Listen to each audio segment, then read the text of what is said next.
University کے ایک professor جو اپنی کلائی میں اپنے بازو میں لیڈی واچ یعنی لڑکیوں اور عورتوں والی گھڑی پہنتے تھے، وہ اپنے معمول کے مطابق یہی گھڑی پہن کر لیکچرز ڈیلیور کرنے چلے جاتے۔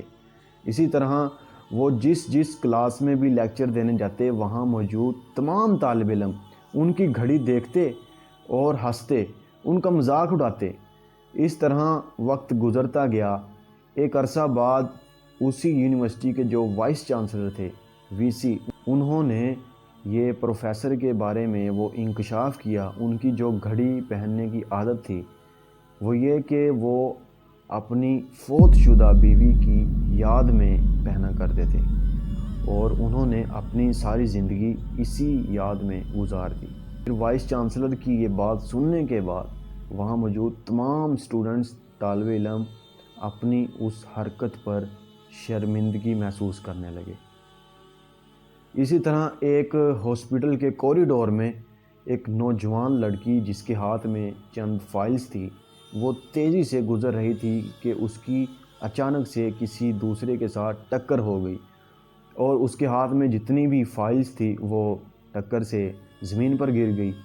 اب وہ فائلز اٹھانے کے لیے جیسے ہی زمین پر جھکی تو اس کے سر سے ایک وگ، نکلی بالوں کی جو وگ تھی وہ گر گئی، اور وہاں موجود جتنے بھی لوگ تھے وہ سارے یہ معاملہ دیکھ کر ہنسنے لگے۔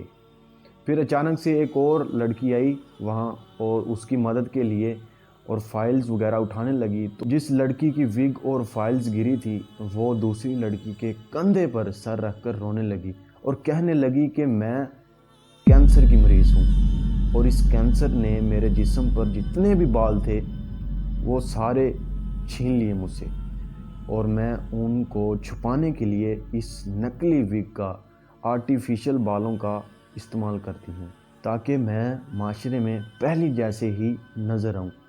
اسی طرح ایک قبرستان میں 7 سے 8 سالہ لڑکا جو اپنی والدہ کی قبر کے سرہانے بیٹھا رو رہا تھا اور زور زور سے کہہ رہا تھا کہ امی جان اٹھیں اور میرے ساتھ اسکول چلیں۔ میرے استاد ہر روز مجھے پوری کلاس کے سامنے کہتی ہیں کہ تمہاری والدہ کتنی سست اور کاہل ہے کہ وہ تمہاری پڑھائی کا بالکل بھی خیال نہیں رکھتی۔ اس طرح بہت سارے واقعات ہیں جو ہمیں چیخ چیخ کر کہتے ہیں، یہ پیغام دیتے ہیں۔ اس طرح ظاہری صورتحال دیکھ کر ہمیں کسی کا بھی مذاق نہیں اڑانا چاہیے۔ ہو سکتا ہے اگلا بندہ اپنے دل میں، اپنے سینے میں کتنے ہزار دکھ چھپائے بیٹھا ہو اور ہمیں علم ہی نہ ہو۔